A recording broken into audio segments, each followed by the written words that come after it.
السلام علیکم ورحمۃ اللہ وبرکاتہ۔ جیسے کہ آپ کو پتہ ہے کہ ہم رہنمائی اسلام کا سبق نمبر 4 جو ہے وہ پڑھ رہے ہیں، اس کا منصب رسالت۔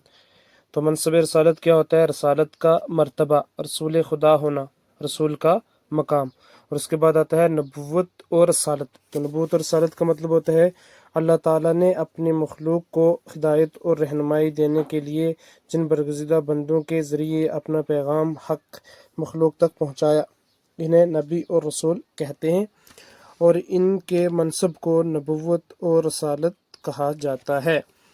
تو اس کے بعد آتا ہے جب بھی لوگ زمانہ نبوت سے دور ہو گئے، وہ خدا پرستی سے دور اور بت پرستی کے قریب ہو گئے۔ یعنی لوگ جب بھی نبوت سے دور ہو گئے، جب کوئی نبی لوگوں کے اوپر نہیں ہوتا تھا، تو پھر کیا ہوتا تھا؟ لوگ جو ہے خدا پرستی، خدا کی بات سے دور ہو جاتے تھے اور بت پرستی کے قریب، یعنی جو ہے دوسرے پتھروں کی پوجا کرتے تھے، آگ کی پوجا کرتے تھے، اور ان کے یہ زیادہ قریب ہو جاتے تھے جب ان کی سرپرستی کے لیے کوئی نبی نہیں ہوتا تھا۔ تو پھر اللہ کیا کرتا تھا؟ اللہ بڑا رحمان اور رحیم ہے، ہمیشہ اس نے اپنے بندوں پر کرم فرمائی کی۔ اللہ بڑا رحمان ہے، ہم پر رحم کرنے والا ہے اور کرم کرنے والا ہے۔ تو اس نے کیا کیا؟ ہمیشہ اس نے اپنے بندوں کی کیا کہ کرم فرمائی کی۔ چنانچہ ہر زمانے میں باری حقیقی اپنے بندوں کی رہنمائی کے لیے خاص چند بندوں کو بھیجتا رہا۔ تو اللہ تعالیٰ کیا کرتا رہا؟ ہر زمانے میں جو ہمارا باری حقیقی یعنی اصلی خدا جو ہے، یہ اپنے بندوں کی رہنمائی یعنی اپنے بندوں کو راستہ دکھانے کے لیے اپنے خاص بندوں کو بھیجتا رہا۔ یہ رسول اور نبی اللہ کے احکام اس کے بندوں تک پہنچاتے رہے۔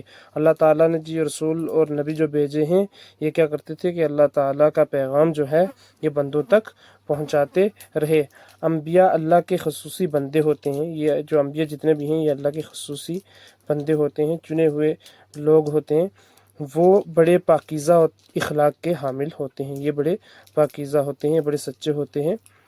وہ اپنے تقوی اور پرہیزگاری کی بنیاد پر تمام لوگوں پر فوقیت رکھتے ہیں۔ وہ اپنی عبادت، اپنی پرہیزگاری کی وجہ سے تمام جتنے بھی لوگ ہیں ان پر فوقیت رکھنا یعنی بلندی رکھنا، یعنی سب سے اعلیٰ تھے۔ کون لوگ؟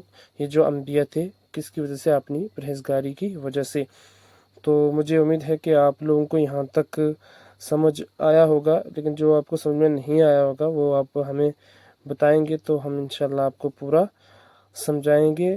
تو آپ کو یہ سمجھنا ضروری ہے، جب بھی لوگ زمانہ نبوت سے دور ہوتے گئے تو پھر کیا ہوتا رہا؟ اللہ تعالیٰ جو ہے بڑا رحمان تھا، رحم کرنے والا تھا، کرم کرنے والا تھا، تو وہ ہمیشہ اپنے بندوں پر کرم کرتا تھا، کرم فرمائی کرتا تھا۔ جب وہ کرم فرمائی کرتا تھا تو پھر کیا ہوتا تھا؟ تو جب بھی اللہ تعالیٰ اپنے بندوں پر کرم فرمائی کرتا تھا تو اس وقت کیا کرتا تھا؟ اللہ تعالیٰ اپنے نیک بندوں کو یعنی انبیاء کرام کو بھیجتا تھا اور اپنا کلام ان کے ذریعے جو ہے اپنے بندوں تک پہنچاتا تھا کہ صحیح کیا ہے اور غلط کیا ہے، ہمیں کیا کرنا ہے، کیا نہیں کرنا ہے۔ اور یہ رسول اور نبی کون ہوتے ہیں؟ یہ وہ ہوتے ہیں جن کے ذریعے اللہ تعالیٰ جو ہے اپنا پیغام اپنے بندوں تک پہنچاتا ہے، اچھا اور برا کیا ہے، حرام حلال کیا ہے، یہ سب بتاتا ہے۔